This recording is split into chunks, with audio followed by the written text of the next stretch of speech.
Hey everyone, welcome back. It is Lucid and I am joined by Maerlande. Howdy, gamers. We have a flurry of messages. We have a message from Ulm, from Kirby.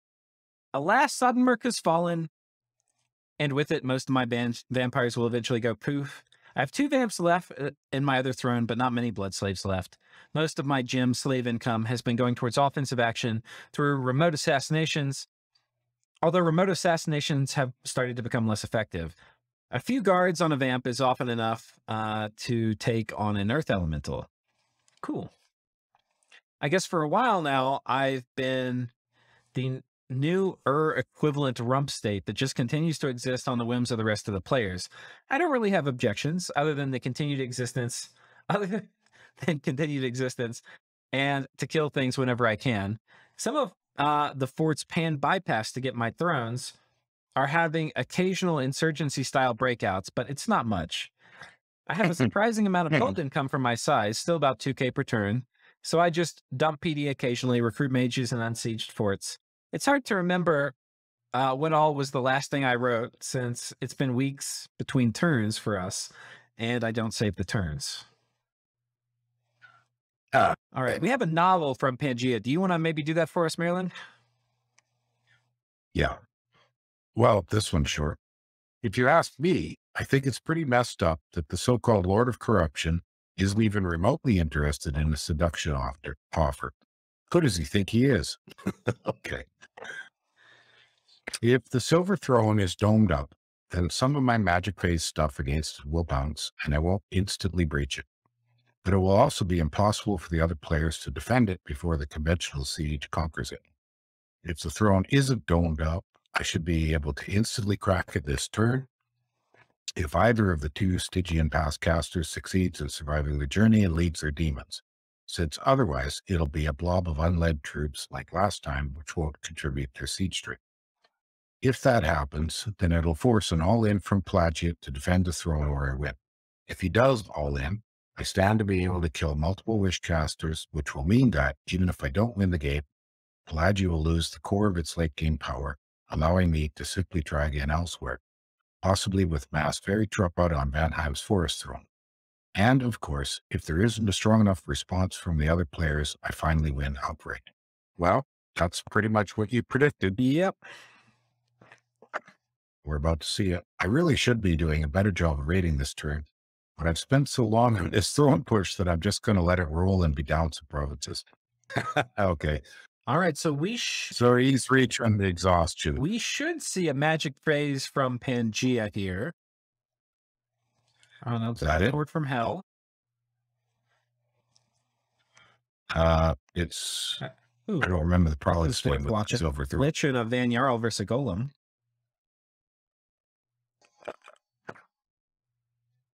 Is this another lifelong protection golem? Did he soul slay this guy? Soul slaying? Nope. No items. Yeah. Okay.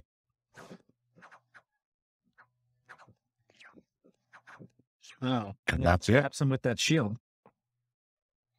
That was it. Done. Oh, we got a pan. Oh, yeah. That kills 126 dudes. Jesus Christ almighty. I'm actually interested in how do you do this, because I'd be worried about charm. Howl. I'm guessing there was a howl cast. Maybe bug swarm or something. Literally 1,000 gems. Did you see that name? Oh. Somebody is named literally 1,000 gems. No, I think it's the pan. Oh, that's funny. I guess that's a gift of hell. Maybe that's how many he's. Oh, so it's a bunch of. Oh no, it wasn't. It was creeping or swarm. He's got an eye shield. Okay, that's why he got so many kills. Oh, and he leaps to the back and he whacks the pan. Oh, okay, so the pan doesn't get the cap. He's chopped right on the pan amidst all the chaff. Risky. That was lucky. All right, loses a few. That doesn't work out all the time. Another golem. Another golem. Oh, it's a Pelagian golem. Kills a dryad, but not much else. We'll see what this golem is doing, just because Arco normally has pretty cool golems. Storm Power Horror Harmonica. Okay. Okay. It's fancy. Super expensive. Oh, he gets a Doom Horror. How lucky. Oh, That you don't see every day. But yeah. but he got sent back. Fuck Doom Horror. Most horrors do not have elemental resistances. So little things like chill are going to ruin them. Yeah. Or heat aura. Okay. That gets taken out. Oracle Stratus, another pan dead. A demonic locust. I guess that's a horror. Okay, wait, we're still in magic phase. Holy shit. All right, this guy I don't think it's magic phase. I think we're finally out of it. No. Yeah. Shouldn't be able to unless he's in power. Right. No. Plain old finally out of it. Pan said he's going to focus on this throne. Let's see what the hell happened. Should be this one. Where is that sword? Oh my god. I think this means... So... No, this means... So this means all of the magic phase failed, right?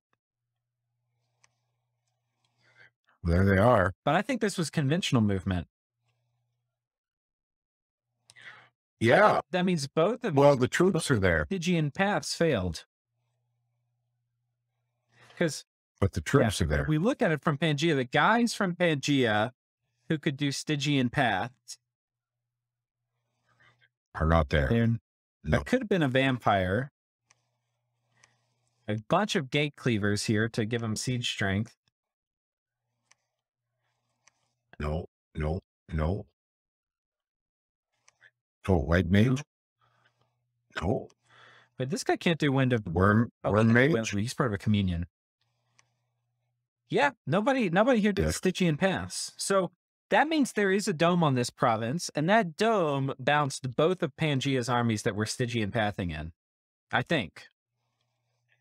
And yet he still got all this. And yet he still has this. Good God. Vanheim has some like anti-raiding stuff patrolling, but probably isn't expecting this enormous. I didn't even see this. I mean, we didn't look very hard. I didn't see all this stuff. I didn't see anything in range. The flyers, yes. I only get the whites there. Shimmering fields coming out. Yes, very cool stuff. Who's doing shimmering? Hey, is a big whack of white. No, who's doing shimmering? Oh, it's probably these fairy queens. Oh yeah, they're hooked up to a communion. Oh yeah. Who are the slaves in this communion? Is it the vampires? No.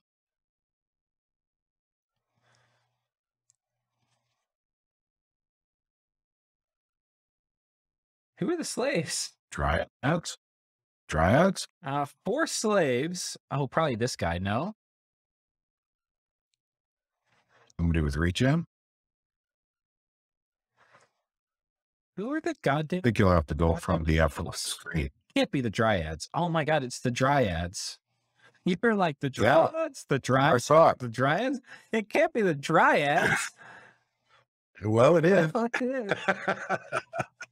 I mean, how much reach? Interesting choice for. I mean, they've got what 10% reach in. I guess. So that's 3. 3 hit points. Fun, but I guess there's only 4 only a couple casters, so I guess they can sustain it. There's only 2 masters, right? That's what you saw. 2 masters. You know what we need? I put this on my wish list. We need a thing where when you click on the communion thing, either for the master or the slave, it tells you. They all highlight? Highlighting. They should all color highlight. That would be cool. Yeah, just color highlight on it. But it would also be cool if it told you how many masters there were. I thought it does. It tells you the slave number. Where was one of the masters? It was... So one of the... God. Wasn't it? These guys... One of these guys was a master. Yeah. Oh, so there you go. It tells you number of communion slaves in magic. No, you're right. It does tell you number of masters. Yeah, you're correct. That's like, it would be very good to know. I love the idea of highlight it, like having a key that shows who's a communion master. Yeah, would that be great? Yeah, just an adjusted color, like your square shift color. So obviously this pounds the crap out of whatever Vanheim had here. I mean, how do you even expect something like that? Yeah. I don't know where it came from though. Once it Yeah, we can go back and take a peek at it, because I think, this is going to define the game. I think it's, for you guys watching, we should go back and look. Yeah. So we're looking for a big whack of, there were some whites. So here's the silver throne. No, Oh no. That army, yeah. I think these guys to the east could probably some of these guys. No, okay, these are adjacent, right? These are adjacent. They're adjacent. Right, these are adjacent. Yeah. But none of that looked like that scary army. There's a bunch of shit flying in. I guess a lot of it's from here. Well, the flyers I could see they can make it. So there's all the demons, the flying. But most everybody here makes it. Yeah. I guess the army was mostly here. Yeah, and led by vampire lords. Okay. That's probably how we. That's pretty easy to miss, though, that there's an attack as big as we saw coming in on this throne this turn. Mm-hmm. Yep. So if you go back to the other turn, if you fail a Stygian, do you just sit where you started from? 120. You did 121. Let's do 120 here. Yeah, 120.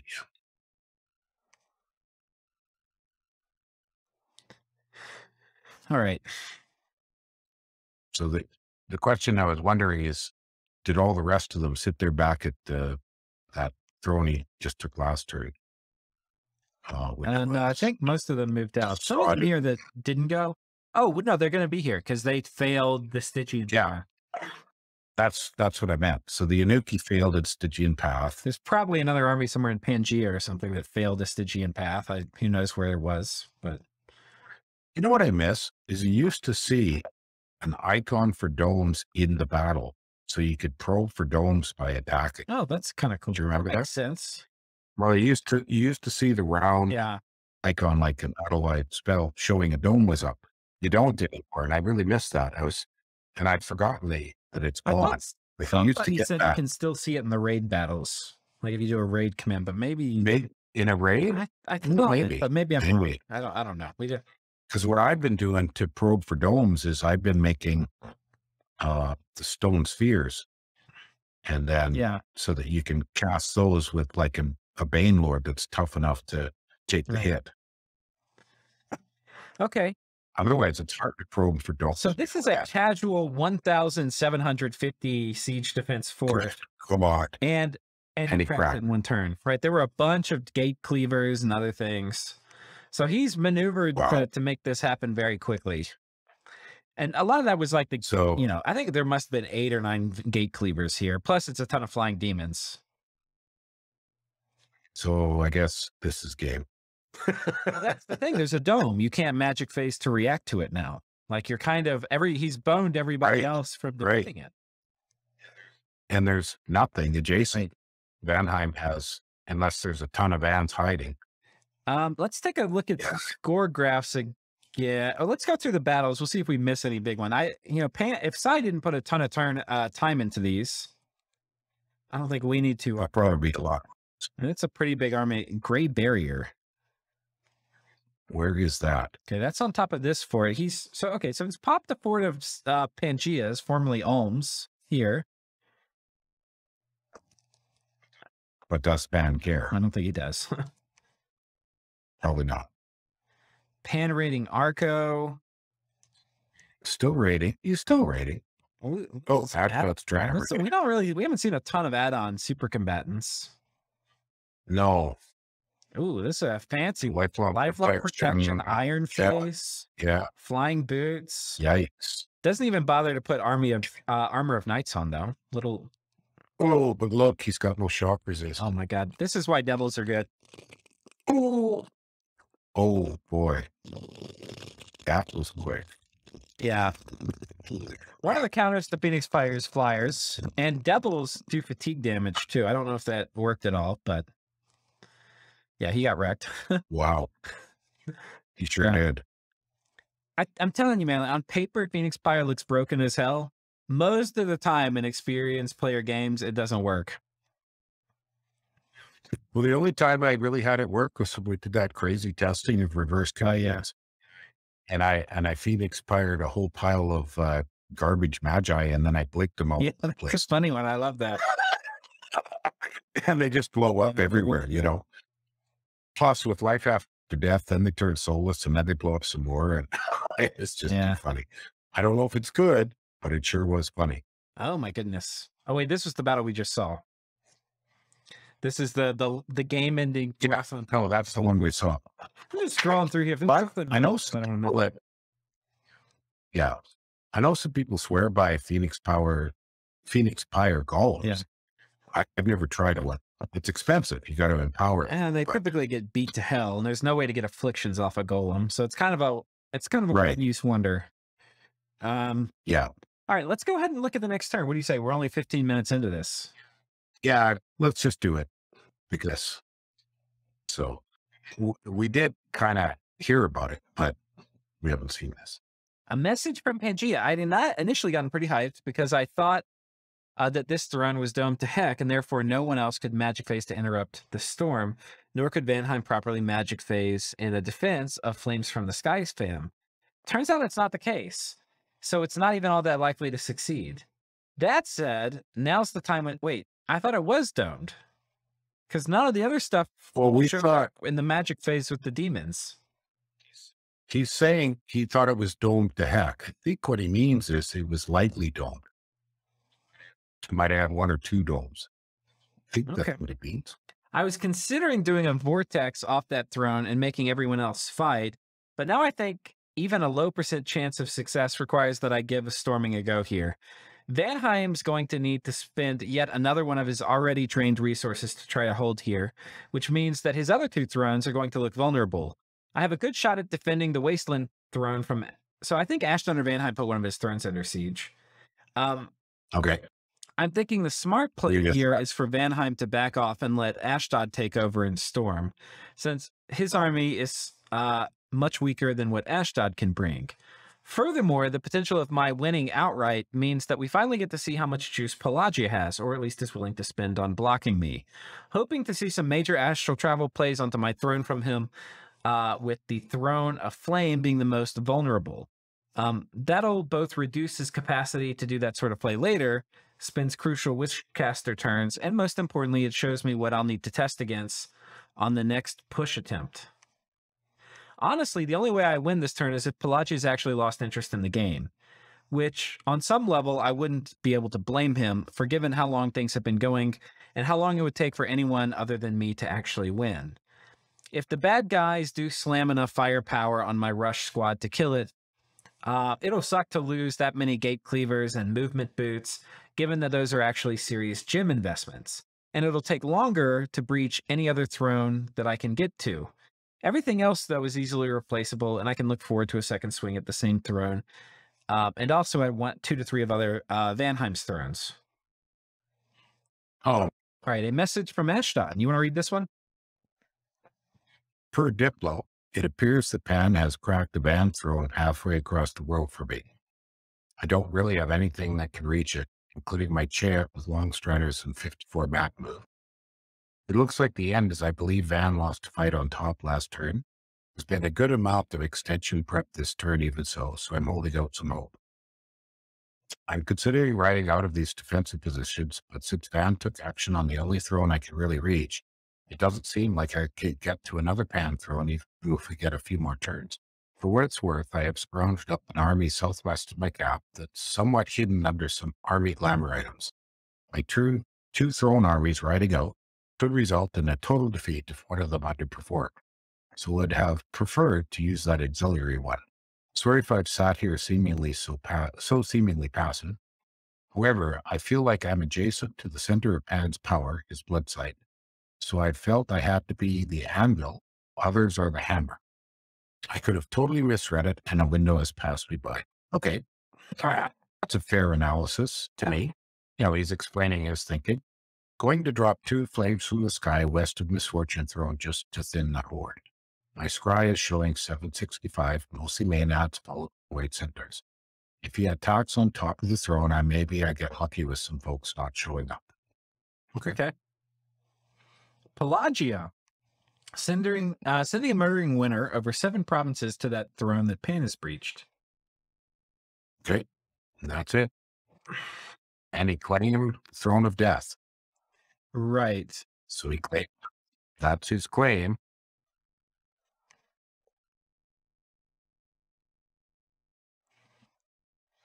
Is that Golem? Is it? Tossing out swords. Well, it's holding attack at least, so he's going to get a few hearts out before the Devils land. The Devils are probably, I mean, unless they get really lucky and snipe the commanders. They're Oh, walking. he's got the Storm Staff. That's correct. But But, I mean, he loses 1 Devil. that works. I mean, that's Yeah. a trade, right? You know.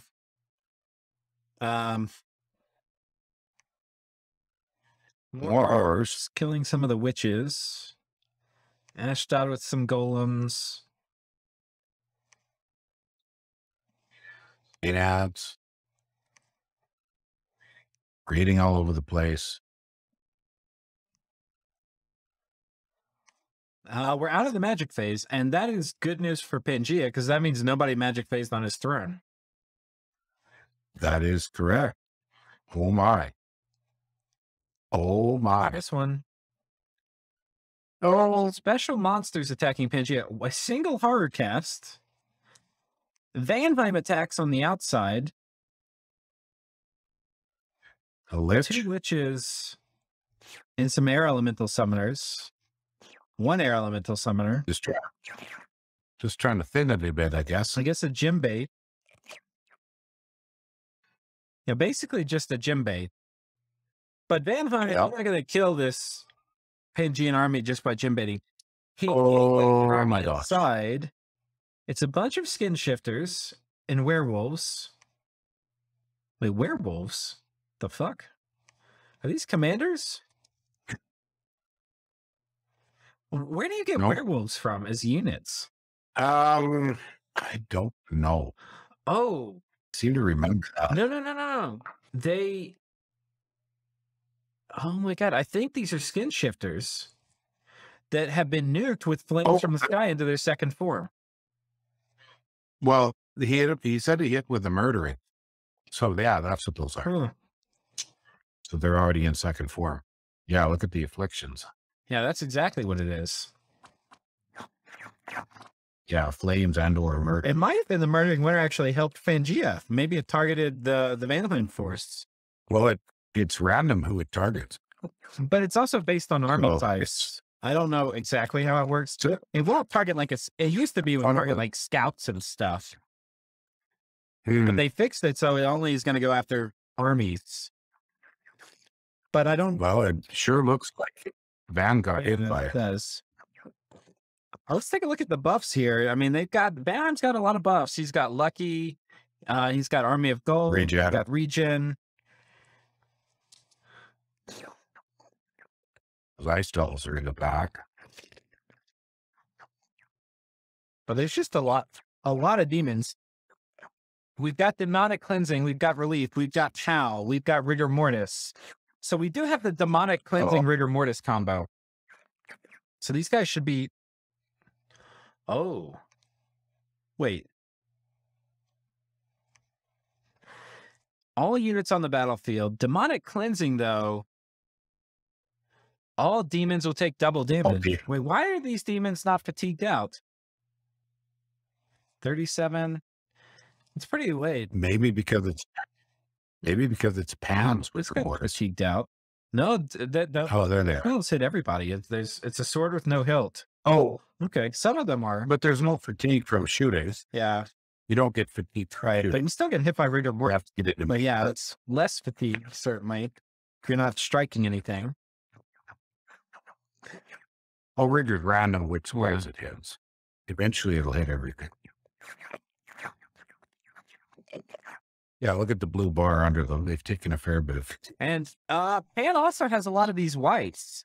And these whites are not affected by rigor mortis. Like if Vanheim's relying on a fatigue play, just having like a mix of units and, for your army comp makes a big difference. Because it's possible all these demons are going to fatigue out pretty soon. Like these are at 80. Those are pretty tough whites. Oh, but look, Failing winds up too, though. Vanheim's running. It's not an army row yet, is it? No, But it's just failing winds driving squats off. Yeah, the squad's running. Be a route. Very close to it. Got some mages on advance and cast here too. Liquefy coming out from the Sea King. Wow.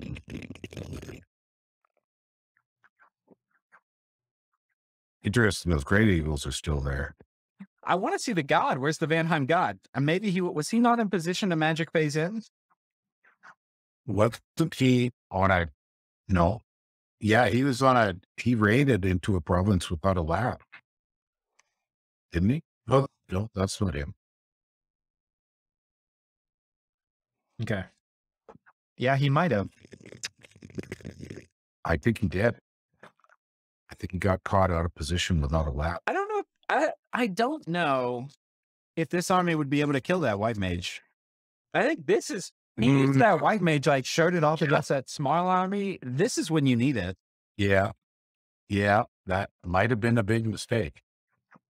I mean, it's possible you still get him with like a soul slay type thing or liquefy or I don't know. You'd have to plot back to that turn. But from what I remembered, I'm trying to remember the two episodes or the two turns we looked at. I think that white mage, the pretender, was a non-lab province. Yeah, but now maybe he hoped there was a lab there or thought there was a lab. I think we're about to see some charm. Man, this is over. Oh boy. Yeah, this guy is son of a god. It was hell though. Look at this dude holding out here in the battle. Yeah, he's dying of fatigue though. Twice foreign. Not that that's going to matter. That's not going to help survive.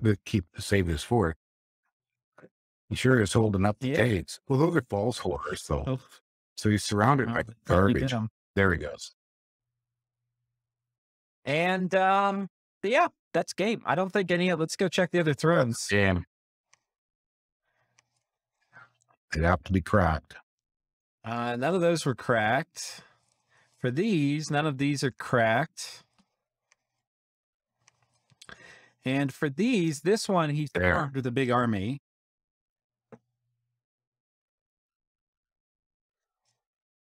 And this is a Bavarian siege strength, right? This is going to be 800 or 900 siege strength.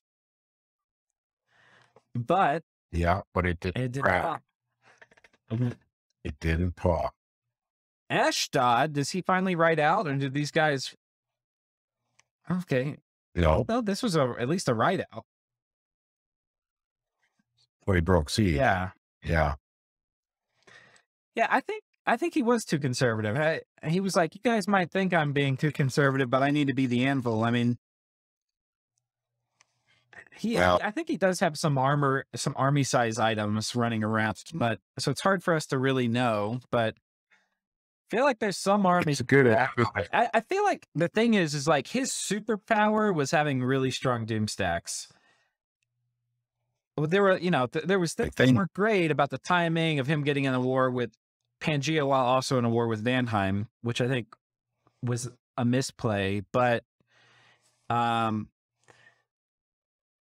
he never got to use his superpower either because of the situation and never presented the right opportunity, or he got too nervous to pull the trigger, right? He never used his superpower against Pangaea, which was saying, fuck you, I'm going to take this fort because I've got a better army than you do. Yeah. I think, well, he missed his chance.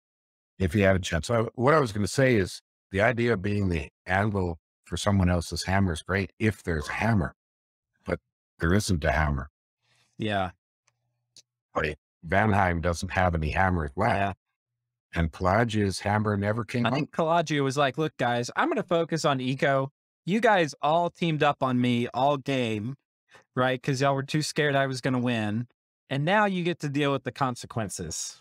I think that's his mindset. Yeah. Like, you guys wish this on yourself. Go get bent. I'll help a little bit, okay? But I'm not helping much. Yeah. I'm going to sit here and focus on eco. Well, that's it. That's it. I'll see. I don't My think God. if I have the last turn. Pause. That's it. Well, we'll read the So message. we got final messages. Okay. We got a message from Sai. I win.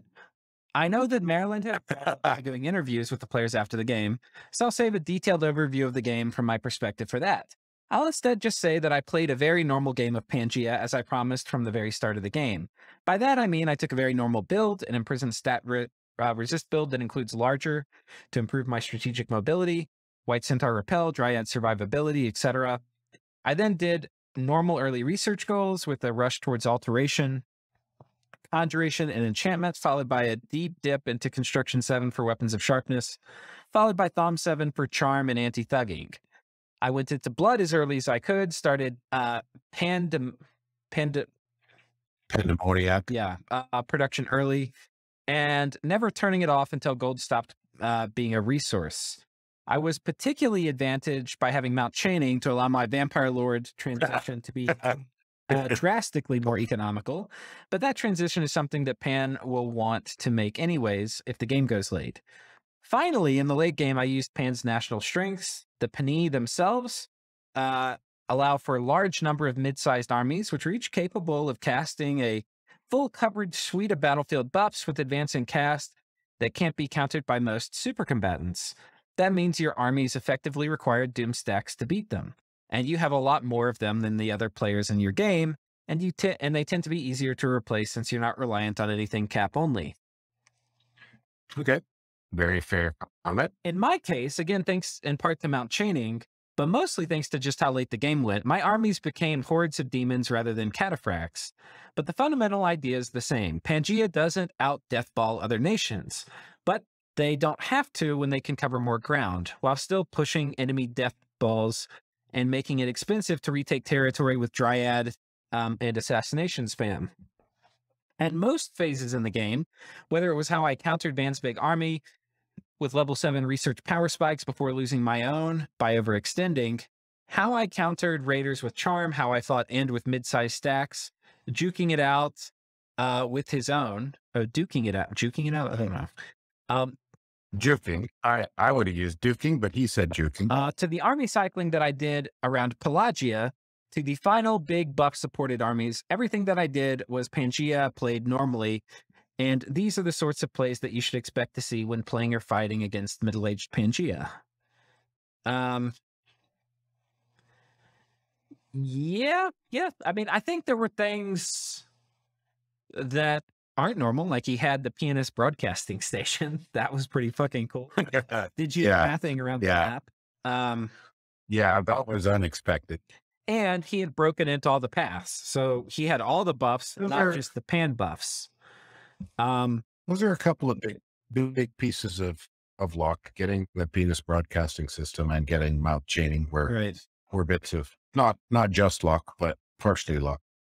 But I wouldn't say that his core strategy, I think, was like in some ways, I think there's the thing like you'd be like, oh, I just played Pan standardly, right? Which is kind of what he's saying. But it's also like, yeah, I mean, the best you can do with the nation is to play the nation to all of its strengths, right? But the other thing you need to do is to like understand all the matchups, know all the people around you, have good mind games with your movement. So when he's like, oh, I just played Pan by the book, it's like, yeah, not really. Like, yeah, you did all the things Pan's good at, but you also had like very good assassin game. You made very good decisions about like which battles you can take and which you can't. You know, you did really good mind games on the strategic map. So, you know, it's like saying I just played a standard game. It'd be like Magnus Carlsen being like, well, I just played a standard game of chess. I used my knights and I used my rooks and I used my queens. I don't know what you want me to tell you. Okay, I'll shout out again if those interviews happen. But again, thanks to KoboldLord for being my only consistent rubber duck and hide your head. Loggy for answering random mechanical questions that I couldn't easily see via testing. NeuroNerd for keeping me, if not humble, at least slightly less arrogant. Chris for... Who is NeuroNerd? I have no idea. We here. Okay. Never mind. Chris for being a great ally and even a better enemy. Arco for more mechanical hijinks. And really everyone else in the finals, since this was the most fun that I've had playing Dominions for a long time. I think this game, if this game hadn't burnt out, folks, I'd be happy to play with y'all again. Well, that's great. Got a message from Ashdod. You want to take this one? Sure. Looks like the throne defense was not successful, so expecting this to be the final turn. I think Pan is going to roll out on Van's position for the funsies, but we'll move some stuff around in case he decides to do anything in my theater. Good game, folks. I hope this was a fun one to watch. The turn 100+ ones were particularly tough on the mental and stamina side, even though we were taking 2 weeks at times. It was pretty obvious Pan had an overwhelming advantage to me back then. Congrats to Side for the patience to grind it out. I only wish the Diplo starting around turn 90-ish had gone differently. Well, it looked like I abandoned home to the Pelagian War, but was in fact lobbying both sides to quickly settle, as I knew Pan was the problem. Credit to Sai for jumping into the Diplovoid and pushing us tertiary nations towards his ends, where he learned how to underwater siege, but more importantly locked down the pond next to his blood site. I think Maerlande has offered to do some interviews, so it's probably best to talk through it there more fully. Well, I'm going to have to get back on that. I dropped the ball there. Well, I got a few done and they're out. So I'll do some more. This was quite the experience, and I've learned a lot from these veteran players. I look forward to the next tourney, though probably from the sidelines. All right. Message from Pelagia. Message 1 out of 2. A great game wraps up. Let's speak about a few points of Pelagia's performance. Influence? Outsized. I doubt we'll ever again see a final where a nation that held 1/16 and 1/8 of the map was so central to the game. In real life, poor luck. Oh, in real life luck. Poor, unfortunately. While I never expected an underwater all-20 site would have made it all too easy to win, losing the first gift of health at a 1 out of 6 odds was really unlucky. At that time, I had the pearls for Armageddons, but the others weren't ready to overcast my gift of health yet. As I mentioned in the YouTube comments, a lack of gold would have been a problem for Pelagia due to the inability to create high alchemy casters. So that's part of the whole pearl business. Right. The feedback and feed in massive amounts of fire gems wouldn't have been a okay, wait, I'm sorry, I messed up. The lack of gold wouldn't have been a problem for Pelagia due to the ability to create high alchemy caster. So you use part of the gems from Nexus to fuel your gold economy with alchemy. Right. Meanwhile, Pan had great luck in bordering 2 adept rooms, opening his access to air, astral, and fire for him very early. Mount Chaining, however, was not luck, just due to the spoils for being the biggest nation on the map. Doom Horror fail, not my fault, honestly. Loggy discovered astral corruption sets the desert chance of Doom Horrors to almost 100%. In my opinion, we deserved to see thrones eaten, but Illwinter said no. Well, that is super interesting. And that's actually intentional, right? Because they're like, okay, you can't control Doom Horrors with astral corruption up. Like, this was coded into the game. This wasn't like an accident, I don't think. Which is interesting because like reverse throne rushing, I don't think is like an old thing in the game that old vets know about from like way back 6 years ago.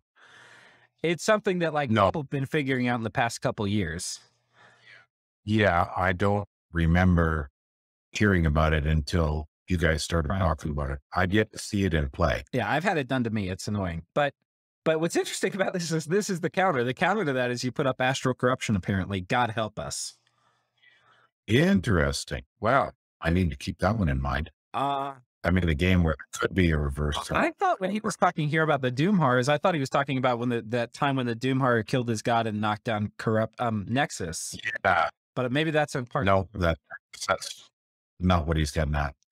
Mods, respectfully, Rebirth was bad for the game. By the end of the game, Pan was sitting on dozens of provinces with 10+ growth gold events. I guess that would be somewhere between 500 to 1,000 gold per turn, and several 100,000 of pop to blood hunt were gifted to Pan from this mod for the purpose of what exactly above the vanilla rules. Yeah. So we've actually made a change. Basically, we all agree with this point. It kind of, it basically, it does help blood hunting a bit too much. And Aether Nomad has since changed the mod. And the mod now, it will not work if you have a blood mage in that province. And so you could like technically cycle out and like let it regrow, but practically, I mean, you might be able to do that like once a game, right? But in practice, you burn the province out. It's going to take a very, very, very long time for it to recover where you'd want to blood hunt it again. Well, we didn't. I don't think any of us predicted that your rebirth or regrowth would have this effect. You could have if you'd really sort of simulated it in your mind. But I don't remember ever seeing such a wave of so many late games. It seems to me that we are seeing games go longer and longer than I remember. The other thing too is, Armageddon got cast a lot too. And so that's going to give you way more. I like it though, for balancing out Armageddon. Like there's some games which go to like turn 180 or something and people been spamming Armageddon. There's no population left. Like, God, give me rebirth mod, in those situations. But using it to boost hunting, I think we all agreed it was overtuned there. So the mod's been changed. If you have a blood mage in a province, rebirth will no longer grant you any bonuses until that blood mage leaves. So all right, mindless ritualists and Pelagia's gem cycle. Death 5, 6, 7 mages are most useful for spending gems, but creating death mages was actually a problem. Many of them are undead, aka no life after death form. Some are living, but still lack life after death form, Aetherlord. Some are impossible to poison, Lamia Queen. What remains is the very expensive Coctheid, cost 2 Wraithlords for Pelagia. Nevertheless, ways were right, and this is because they cost water gems, and Pelagia can turn water gems into pearls, and then they're kept wish all the time.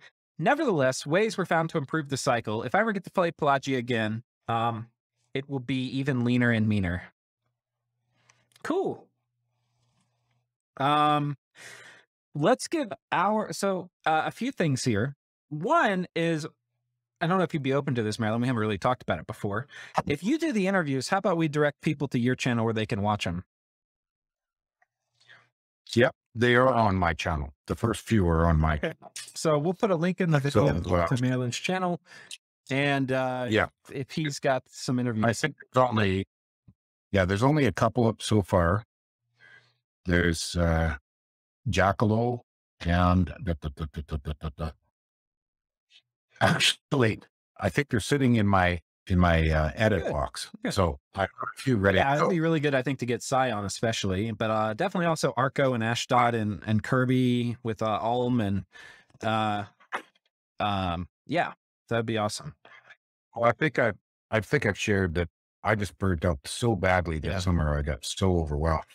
I just, like you, I've had to kind of step back and take a pause. So I'll get back to it. And let's you and I just do our synopsis. We've got 17 minutes here till the hour closes, so maybe we spend like 5 minutes each. Tell me something about this. What do you think was special? I feel like we've done the strategy stuff almost ad nauseum now, but tell me what your reflections are at the end of this. Oh gosh, how do I sum it up? Oh, my first reflection is that I knew this would be a lot of work and I knew this was a big commitment, but I didn't know it was going to be this much. I didn't know that we were going to have 120 turns and episodes that run sometimes well over an hour. There's been cases where we've been able to bang it off. I'm just thrilled and tickled that we've been able to maintain this and maintain a partnership over this project for the entire 18 months we've been doing this. To me, that's impressive. Yeah. So that's one of my first takeaways is thank you so much for the opportunity. I've very much enjoyed it. I have learned that collaborative video is my favorite form of video now. I find it a lot easier than trying to do it on my own. And I think it's more dynamic. There's just a lot of advantages to it. Back to the game. One takeaway I have is it would be nice if it wasn't 16 player. I think we'd have a tighter, more interesting if we could. I don't know how, but 16 is bloody damn big. Now, I used to think up to 20 wasn't too bad. My favorite size is 12. I like 8, but this one was 16. And it's not very often, almost never, that you get a game of this size with this many top end players. And that's the part that means every failed decision you make, or every bad decision you make, you get punished. In many games, you can make bad decisions and you kind of shrug them off and you go, I'll rebuild from that. Very few people in this game got to rebuild. Yeah. If they made a diplomatic or a major strategic error, it carried on throughout the game. Yeah. And that's the nature of an all-vet game like this. That was kind of unique to me. Yeah, it's very rare to see a game where all the players are, I know some of them were not as skilled as others in that they admitted to me it was one of their first games. It was Isitaris, I believe, I was talking to, and I've got some interview with him, where this was only his 4th or 5th game. He just kind of lucked out and won he didn't say lucked. I mean, he plays well, but he really struggled. So, that'll come up. I saw this. Something that really, Arco would be pissed if I didn't mention this. Suddenly everyone in Omniscience teleported away. That was funny. And then we went, I don't know if I don't think it's going to give us a battle. We went, he teleported us to his capital. Really? Pan's Cup? Where did we teleport to? It's probably going to be a great planet somewhere.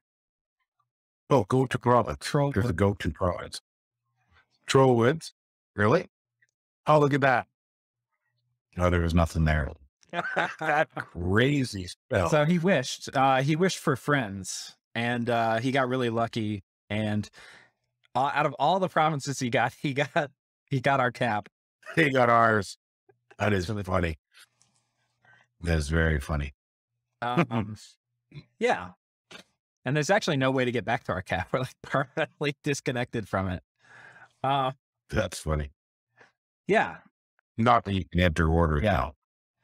No, I think what you said resonates a good bit with me. I think for me, there was like a crispness to this game and a lot of the moves that, I think a lot of times you get like caught up in the personalities of a game. You're like, oh, this person's friendly, this person's an asshole or whatever. When you're a player. Yeah. But I think at a lot of times people were pretty rational through this game. And that's one thing I liked. It's one thing I liked seeing was like people showed weakness or greed, like Naba showed greed. Other people were showing, they like are, Kailasa, Bandar Log, some greed, they got pounced on. So like people showed greed, they got pounced on. People got out of unprofitable wars, like the war between Vanheim and Pangaea. It was possible that Vanheim, could have pushed through and then like killed Pangaea. Like that was in the cards, but he was just getting ruined, right? His punishment. Yeah, he was getting punished. And so he made a... No, I agree. Arco was pretty upset with that decision, but I think everybody involved, Pangaea and Vanheim, were both like, dear God, thank God we didn't have to destroy any more of each other's shit. And that alliance ended up being... I think the other thing too, like Sai was talking about like, oh, it was a low diplomacy game. Like he probably didn't spend a ton of time talking to people or like marshaling them to his cause. But the diplomacy of this game was a huge factor for it. That alliance between Pangaea and Vanheim was exceptionally profitable for both of them. And it was only at the end when really Vanheim failed his war into Pelagia that really the game started getting thrown really hard to pan. Like if Vanheim had like conquered Almenstead or, maybe won against Ashdod or something, like if he hadn't lost that army to Pelagia, it would have been him and Pangaea as a really big number 1 and number 2. Yeah. Yeah, it was interesting as well. That a bit of another takeaway. It does bring up the issue of if you have one water nation in a game like this, it does make things weird. I'm not going to say bad. Yeah. They're not necessarily bad, but the fact that somebody can kind of not bother to fight through much of the game and still potentially be able to win. Yeah. I don't know if the option is you completely ban water nations all the time. I mean, what you've done in the new tournament is there's simply an option for everybody to vote on banning water. Right. And I think almost all the games did ban water. Yeah. It's tricky on middle age, but the final next year will be early age or late age. So that'll be interesting to see. The other thing I kind of want to say is that, you know, I was saying people were kind of making like crisp, rational decisions. It felt like they were getting out of wars that were unprofitable. Right. The other thing is that when you really look at like who won or who were the big players even, a big part of that was they won their wars. Like they won their wars decisively. Like Ashdod, you look at like who didn't win. You know, like End and Agartha both got kicked out, right? Because they were in like a grindy war. They pounded on each other. They pounded the shit out of each other, and then they lost. Right. And it's like, you know, at some point, like you got to pull the trigger and attack somebody, right? And we were saying like maybe End should have gone on Satis or somebody should have gone on somebody. But the single thing that I think is going to put you in a position to like win an advanced player game is being able to have some kind of advantage where you can just put somebody down. And then identifying which of your neighbors is that player and then just putting them down. Nobody really won this through having long, grindy wars at the beginning of the game. Everybody who did that is out. Yes, everybody who did that is out and ended out pretty darkly. Right. The only kind of exception, but I would argue that he lost on Bandar Log's capital, where he did get pushed off. But that was just him losing some stuff on the capital, and then. I mean, he honestly lost a ton of momentum there. He lost a lot of momentum on Bandar Log's capital, and then he lost a lot of momentum in Satis. And Ulm is a tempo nation. Like you can't get behind in Ulm. Like if you're behind on turn 50 with Ulm, like GG, you know. Well, we talked about that a lot. That Ulm just doesn't have, without a major effort to diversify, does not have the late game tools compared to a lot of these other nations. Yeah. But I've just been super stoked by the quality of the play. I mean, we skimmed through a lot of the rating, but a lot of the rating, who are winning the rating wars and all that. You know, I loved seeing the Golem play. The Golem play was excellent. There was so much rating, like it was so complicated. You know, there's people in Dominions who complain about, you know, there's vampire lords everywhere. Vampires are overpowered. I mean, and yeah, there were a lot of vampire lords coming from a Pangaea who found Mount Chaining. Peace with that. But the rating was so much more complicated than just vampires, right? It was golems to kill vampires, witches, all sorts of buttons. Well, my favorite were the flying moth-bodied gelatinous cubes. Those are great. Those are my favorite of the raids, of all the crazy ideas. Yeah. Because I've always kind of ignored that spell. You know, you think, they're slow as molasses, and they're not very tough. But you see them, they got moss bodies and flying, and hilarious. I think this is probably one of the best games that's gone up. I mean, it's the best game I've ever seen. I've seen a lot of games. I think there was excellent play from Pelagia. There was excellent play from Pangaea. I mean, God, there was excellent play from Ashdod. Some of those battles he had against Vanheim were amazing. Vanheim. Hey, you know what? I might. If you put something related. Well, let me finish this. If you put him in a game with like low skill, medium players, I mean, he was like a juggernaut, right? And he would just smash into things. This time he was like smashing into really good players and like lose a ton of shit. If he wasn't smashing into really good players, he would have just run away with the game. But in some ways, I think this was probably a little humbling for him because he was like, you know, he had like juggernaut vibes running into people and they like smashed him back. But he still had like really exceptional play. It was like really good play. He got hammered a few times. But I think this is just the best game of Dominions I've seen. I think there was a lot better game than the first year's tournament, and I think a lot of that was due to the qualifying process to get into it. And I'm looking forward to this next year to see. Unfortunately, I think Sai and Arco already got eliminated. They did. But we've got a lot of good players who already passed. But it's going to be, I think the other thing, there's not going to be a target on anybody's back, right? So this next year's tournament, you can't like be like, oh, Arco's in the game, we should worry about him, you know? Well, I think we've got some up and coming new guys. But before I forget what I was going to say, one thing I noticed by following, I didn't follow the discussion in the game channel too much because it was always turns ahead of us and I didn't want too many spoilers. So I would come into these episodes without knowing things I shouldn't. But my comment is I saw very little drama. Next to none. You know, I've seen quite a lot of drama in some of the qualifier rounds. So I'm pleased to see that people can beat the heck out of each other in the game and then shake hands and go, hey, okay. In my opinion, though, some of that comes from people being mostly rational. Like, people were mostly, like, if you gave somebody a walloping, like, they were pretty much going to peace out with you, right? Like, you know, like, Banheim took a little bit more convincing than some people would normally need to take as he was hammering into Pelagia. But eventually, Pelagia hammered him so hard that they got peace terms. Well, the early game losers couldn't peace out because nobody was right.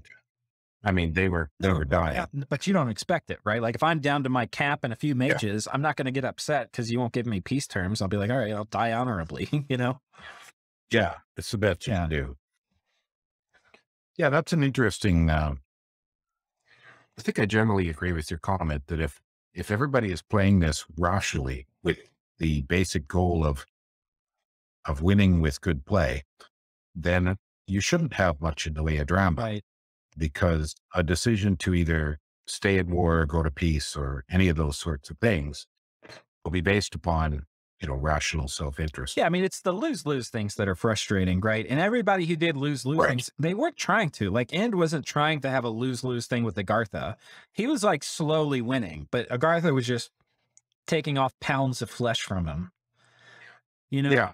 No, I don't. Like, I didn't see any major benefit. Right. But I'm saying the game didn't have a lot of lose-lose things in it. You know, like Zabalba took their pound of, like people took their pounds of flesh sometimes as they were losing. But in general, I think people tried to get out of too expensive wars, that's in general the thing that gets most people pissed. That's what gets me pissed, is if like you're in a war with me and you're losing and I'm losing and I want to get out and you don't want to get out, I'm going to be like, dude, what the fuck? like let us stop shit. What is going on? I'm pretty similar to you that, you know, if I realize that we're both going to lose the game if we keep doing this, and I give you the overture to say, you realize that we're both going to lose if we keep pounding at each other like this. Yeah. And I don't get a rational response. Yes, it tends to develop a bit of salt there. But I think that, you know, it's like the Cloud of War. It's hard to always know. But I think the interesting takeaway for me is that in a game of high skill players, you see that sort of thing less, you know, and then you get less bitterness, less drama. I would argue that's been my experience for many years, is that all vet games have a lot less drama. Yeah. I mean, if you set up a game that's all, everybody here has to have 20, 30, 40 games under their belt and know what they're doing. And you vet them, you interview them when they apply to join the game and say, do you know how to do this? Do you know how to do that? The chances of that kind of crazy drama is a lot less. Yeah, I will say, in the sake of transparency, I did have that game that pushed me over the edge was like an all vet game, but I got 4v1, so it would peace out with me. And it can happen.